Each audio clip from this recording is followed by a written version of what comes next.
بخشی از کتاب سلمان رشدی. چه کسی میتواند به این سوال پاسخ دهد؟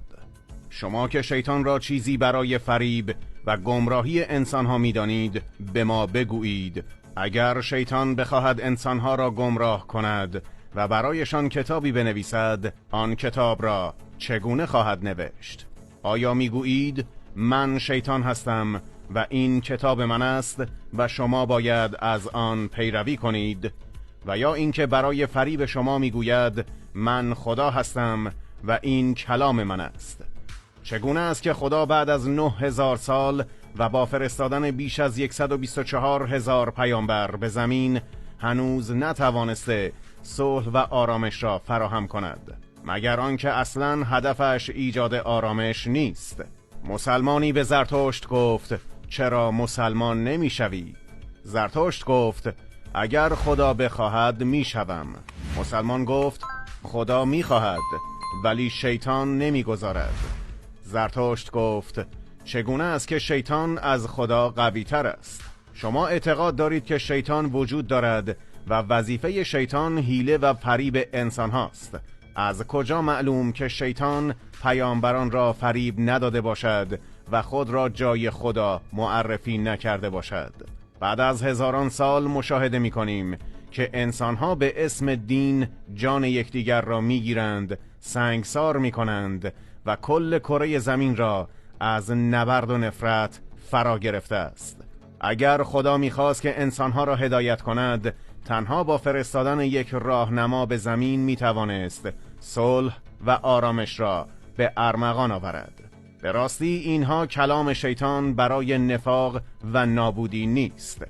در راه خدا نبرد کنید و اگر به دین شما روی نیاوردند، جانشان را بگیرید و مالک زنانشان در نبردها شوید. هر که با خدا نباشد، گردنش را بزنید و انگشتانش را قطع کنید. دستها و پاهایشان برخلاف جهت بریده شود. زنانی که از شما نافرمانی دارند را با زدن تنبیه کنید و زنانی که به شما خیانت کرده اند را در زمین چال کرده و با سنگ آنقدر بزنید تا جانشان گرفته شود. مگر شما مسلمانان نمیگویید باید تعقل کرد؟ مگر لازمه تعقل شک و تردید نیست؟ پس چرا شک نمی کنید؟ میدانید چرا شک نمی کنید؟ چون شیطان در کتاب قرآنش گفته شک در دین از گناهان کبیر است. هیچ کس به اندازه شیطان از وجود خدا آگاهی نداشت و هیچ کس به اندازه شیطان به خدا نزدیک نبود و هیچ کس به اندازه شیطان به هوشمندی، عظمت و قدرت خدا ایمان نداشت. ولی در آخر شیطان برای خدا تره هم خورد نکرد و از اطاعت سر باز زد. آیا میدانید چرا؟ چون افسانه خدا و شیطان و کتابهای آسمانی سخن انسان است که با بیخردی شروع شد و با بیخردی ادامه دارد. در اسلام بسیاری از کارهای ناشایست مجازند، فقط اسم آنها عوض شده است. نبرد افروزی بد است، اما جهاد خوب است. قرآن بقره 191. در مجموع 49 آیه قتال و 29 آیه جهاد. دروغ بد است، اما تقی خوب است. قرآن آل عمران 28، نحل 106، غافر 28. دخالت در کار دیگران بد است، اما امر به معروف و نهی از منکر خوب است. قرآن آل عمران 110. شکنجه بد است، اما حد شرعی خوب است. قرآن نور 2. فاحشگی بد است، اما صیغه متعه مجاز است. قرآن نساء 24.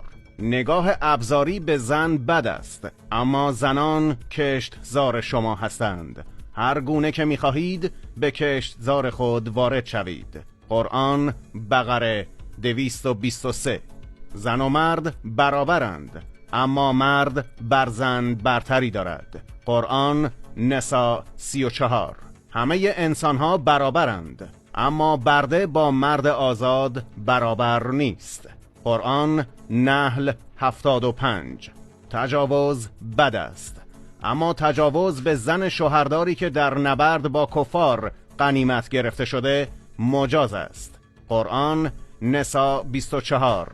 غارت بد است اما غنیمت مجاز است. قرآن انفال 41. باج گرفتن بد است اما خمس و جزیه خوب است. قرآن توبه 29. در